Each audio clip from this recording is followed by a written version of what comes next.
मैगन sir, good afternoon sir. धीरे धीरे बैठिए। Thank you sir. क्या फील कर रहे हैं? तनाव कुछ है? नहीं सर, अच्छा लग रहा है सर। बढ़िया। Yes sir. नहीं, इंटरव्यू को लेकर कोई तनाव? नहीं सर। ठीक।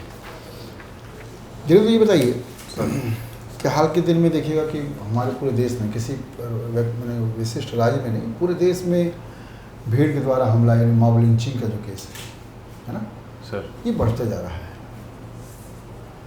तो क्या लगता है हम लोग के देश में कानून अपर्याप्त है कि जनता ज़्यादा एग्रेसिव हो गई है?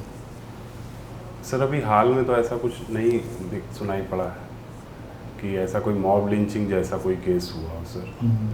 हाँ, जो है कुछ बातों को लेकर के जो है धर्म विशेष पर टिप्पणी या धार्मिक तनावों के कारण जगह जगह पर कई जगहों पर विरोध प्रदर्शन जरूर हुए हैं सर। तो सर वो एक मानवीय प्रवृत्ति है, स्वाभाविक प्रक्रिया है कि एक धर्म जिससे लोगों की आस्था जुड़ी हुई है, अगर उसके बारे में कोई कुछ कहता है तो लोकतंत्र है, लोग अपना जो है मत व्यक्त करते हैं, प्रतिरोध करते हैं। लेकिन जो उसके अंतर्गत सर कुछ तरह की हिंसा हो जा रही है वो थोड़ा सा चिंतनीय है और गलत है सर। जैसे आपका हिस्ट्री है ऑप्शन में सर, इतिहास में कब आपको सांप्रदायिकता का बो नजर आया पहली बार? सर ये सर राष्ट्रवाद का वो चरम था सर जब दोनों धर्मों द्वारा सर मुस्लिम और हिंदू दोनों ही धर्मों के जो कुछ संगठन थे सर, उनके द्वारा जब चीज़ों को अपने अपने हिसाब से बताया गया तब था सर। जैसे पहली बार आपको कब लगा कि भारत में, चूँकि देखिए आप 1000 साल तक पूरा मिडेवल हिस्ट्री पढ़ते हैं, 1000 साल तक मुसलमान यहाँ रहे, कभी भी सांप्रदायिकता का कोई तत्व आपको कम से कम किताब में तो नहीं मिलता है। हम लोग इतिहास को किताब मैंने क्या साक्ष्य और स्रोत के आधार पर ही पढ़ते हैं, कहीं से कोई साक्ष्य नहीं मिलता है सांप्रदायिक दंगा का। औपनिवेशिक शासनकाल में पहली बार हम लोग को मिलता है। कब मिलता है सर ये? अच्छा, क्यों हुआ बता सकते हैं? मैंने ऐसे सांप्रदायिकता की शुरुआत कब और कैसे हो गई है सर? ये इसके पीछे तो सर जो है गूढ़ कारण है ब्रिटिश शासन का सर।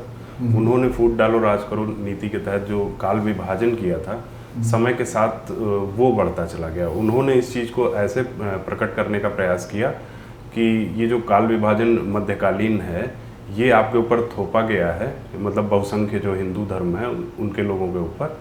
और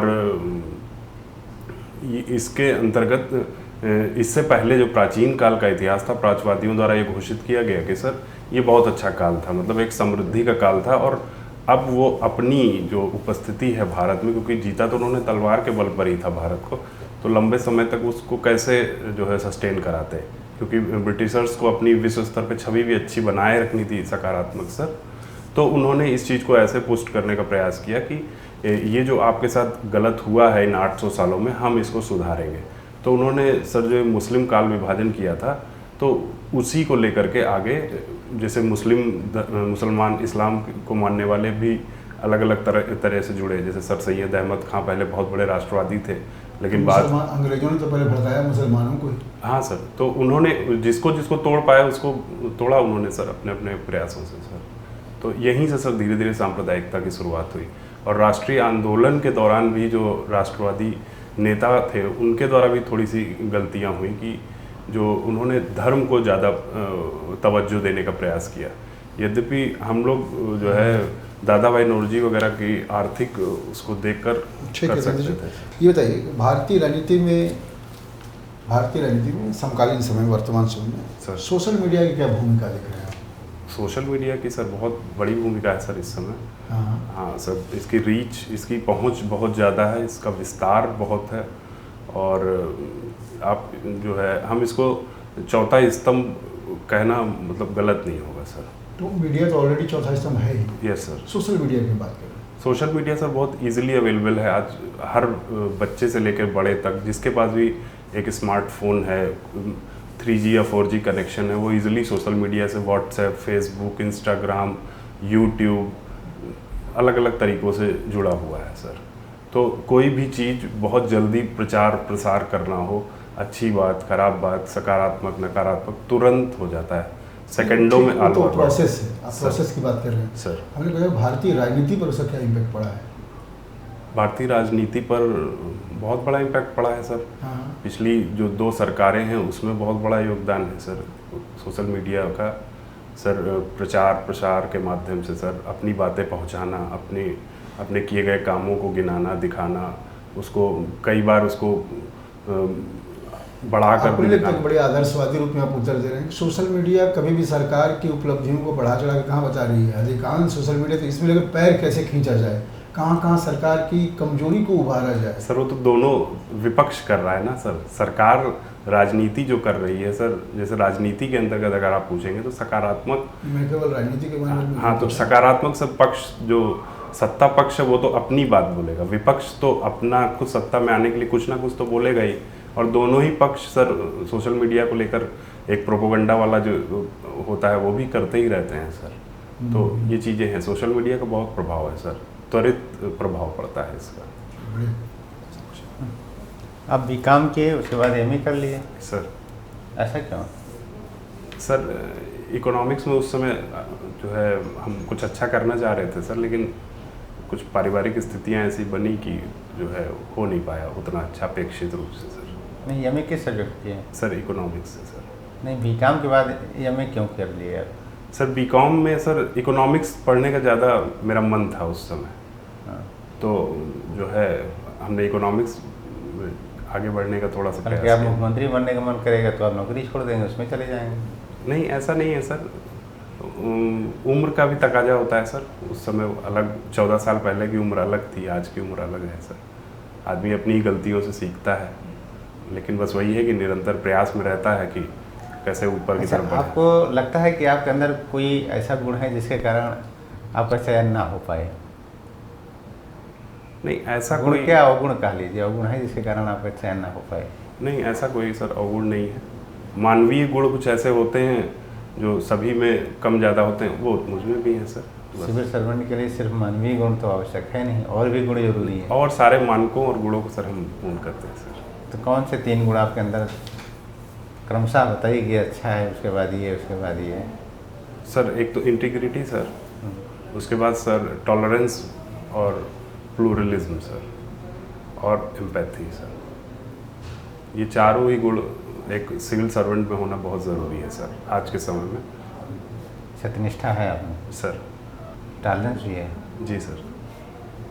अच्छा, कोई अभी इतना लंबा आपका वो हो गया, अनुभव हो गया, कोई ऐसा उदाहरण बताएंगे जिसमें आपका ये गुण बहुत ज़्यादा प्रभावी रहा हो, टॉलरेंस वाला? टॉलरेंस वाला सर, आप डेली सोशल मीडिया पे ही देखते हैं, लोग ऊट पटांग कुछ भी बोलते रहते हैं। उसमें कुछ लोग सही बात भी बोलते हैं, कुछ लोग गलत को सही से बोलते हैं, सही को गलत से बोलते हैं। तो सर बस उसमें चीज़ों, जैसे कहीं पे कुछ सही समझ में आता है तो बस उसी को टॉलरेट करते हैं सर। और बाकी ऐसा भी कुछ ऐसा फील्ड पे करने का मौका नहीं मिला है कि कोई ऐसा मुझे प्राधिकार मिला हो कि मैं वहाँ पे इस चीज़ को सिद्ध कर सकूँ कि टॉलरेंस यानी पावर। जो चीज़ सही लगती है आप उसको सही कहते हैं ना? हाँ बिल्कुल कहते हैं सर। हाँ।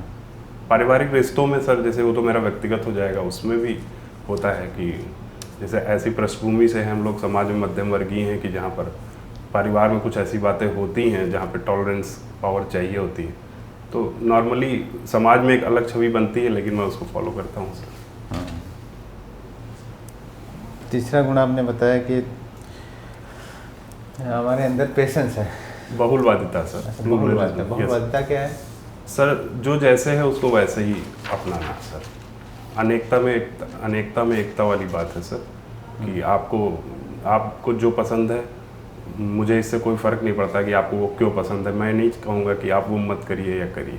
तो आपको नहीं लगता कि प्रशासनिक अधिकारी हो करके आप ये पूर्णतः सबकी इच्छा का सम्मान नहीं कर सकते हैं?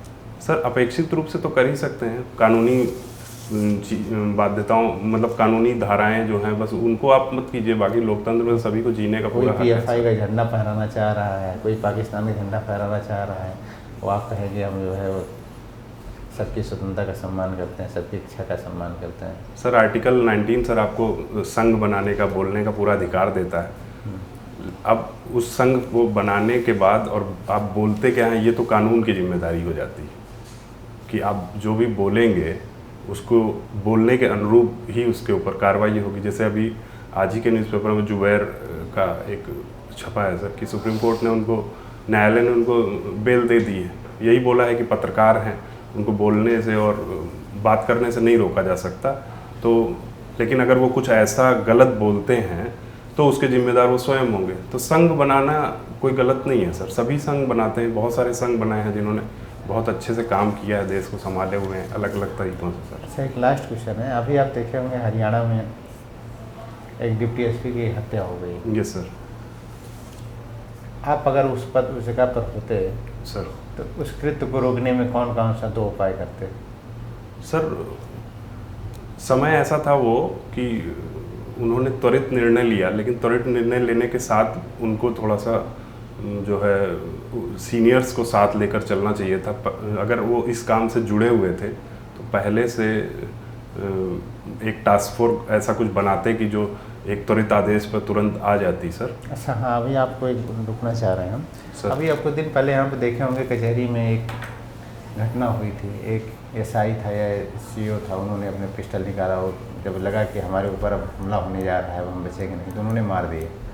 वो कृत्य सही होगा कि ये उसका जो है आदेश का पालन करना कि नहीं, हम अपने रिवॉल्वर नहीं निकालेंगे, शूट नहीं करेंगे, क्या करना चाहिए इस कंडीशन में? सर इस बारे में जानकारी नहीं है सर हमको, अच्छा, लेकिन अगर किसी पुलिस अधिकारी ने ऐसा किया है कहीं प्रांगण में, तो अगर आत्मरक्षा के लिए किया है या कानून व्यवस्था बनाए रखने के लिए फायरिंग की है तो वो अनुचित नहीं है सर। ठीक है, ठीक सर। कैसे हैं धीरेन्द्र राय? सब कुछ ठीक है। मेरा एक सवाल है आपसे कि आपके पास वर्क एक्सपीरियंस काफ़ी है सर। क्या कभी ऐसा हुआ कि आपके कार्य की कोई आलोचना हुई हो? हाँ सर, कई बार हुई। क्या बताना चाहेंगे वो कौन सा कार्य था जिसकी आलोचना हुई? सर कार्य, सर जैसे अपेक्षित रूप से ही जो है सक्सेस ना मिले या सामने की तरफ से प्रॉपर रिस्पांस ना मिले तो कौन सा वाक्य हुआ है आपके साथ जिसमें आपको लगता है कि आपकी आलोचना हुई है? सर ऐसा एग्जैक्ट तो भी नहीं याद आ रहा है सर, सॉरी सर। जी। डिजिटल करेंसी के बारे में कुछ जानते हैं? ये सर। क्या है डिजिटल करेंसी? ये सर डिजिटल करेंसी सर मुद्रा का एक रूप है सर, जिसमें वो तो उसकी हिंदी हो गई सर। जी, क्या है मैं पूछ रहा हूँ? ये एक्चुअली सर डिजिटल माइनिंग करके एक टर्म है सर, कि उसमें कुछ मैथ्स के मतलब कैलकुलेशंस को सॉल्व करके कुछ ऐसे किया जाता है सर। थोड़ा साइंस वाला बैकग्राउंड वीक है मेरा सर। चलिए, नहीं ये साइंस एक्चुअली क्या है, ये अभी हाल ही में काफ़ी आपने 6 मंथ से सुना होगा डिजिटल करेंसी के बारे में, और अभी हमारा जो बजट पास हुआ है उसमें भी डिजिटल करेंसी के बारे में कुछ टर्म्स आए हैं। Yes sir. है ना? खैर आजकल सारी चीज़ें जो हैं वो इंटरनेट से कनेक्ट हो गई हैं। Yes sir. आपकी चाहे वो पर्सनल इन्फॉर्मेशन हो, आपकी फाइनेंशियल चीज़ें हो, Yes, sir. है ना, या सारी चीज़ें हो गई। सर आपके दृष्टिकोण से क्या लगता है कि ये ज़्यादा सही है या ये नहीं होना चाहिए आगे? सर इसे मतलब जितना मैंने जाना है तो इसको रोका नहीं जा सकता है, लेकिन इसको नियंत्रित किया जाना बहुत ज़रूरी है सर। जैसे समय समय पर अभी हाल ही में ट्विटर पे कुछ ऐसी बातें हुई कि शिकायतकर्ता मतलब एक शिकायत निवारण केंद्र यहाँ बनाना चाहिए। पश्चिमी देश हैं, इन चीज़ों से समझौता नहीं करते हैं सर, कि वो वहाँ पर कोई भी अगर स्टार्टअप या कुछ इस तरह का होता है तो एक सर्वर उनको वहाँ पर लगाना पड़ता है, जैसे यूरोपियन कंट्री हो गए, यूएसए वगैरह में। तो इस वजह से हम वहाँ नहीं जा पा रहे हैं। लेकिन उनकी तरफ से जब यहाँ पे गवर्नमेंट कहती है कि आप यहाँ पे हमारा डेटा यहीं पर रखिए, तो टाल मटोल होता है, जो कि गलत है सर। डेटा हमारा व्यक्तिगत है सर, इस पर तो नियंत्रण होना चाहिए, और पूरी तरह से जो जिस व्यक्ति का डेटा है ये उसके अधिकार क्षेत्र में होना चाहिए कि वो उसको कहाँ पर इस्तेमाल करने देना चाहता है या कहाँ नहीं, क्योंकि इससे मिसयूज़ बहुत ज़्यादा है सर। मनी फिशिंग के बारे में आपने सुना है? Sorry sir. Money fishing? Yes sir. क्या है money fishing? Money fishing sir ये ज़्यादातर बैंकिंग में टर्म यूज़ होता है सर, कि बिना किसी की मर्जी के सर किसी का पैसा निकाल लेना या धोखाधड़ी करना, इस तरह से सर। जी बिल्कुल। और आखिरी सवाल मेरा आपसे है कि आपको अपने पूरे जीवन में कौन सा ऐसा निर्णय लगा जो काफ़ी कठिन था, आपने अपने आत्मविश्वास को एक तरफ रख करके सर वो निर्णय आपने लिया? सर 2015 में जब मेरा काफ़ी मेहनत के बाद एक प्रीलिम्स नहीं हुआ था, तो मैंने फिर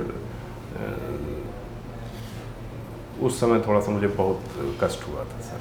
नहीं, मैंने सवाल आपने सुना नहीं, मैंने कहा ऐसा कौन सा निर्णय आपने लिया जी। जो आपके लिए काफ़ी कठिन था?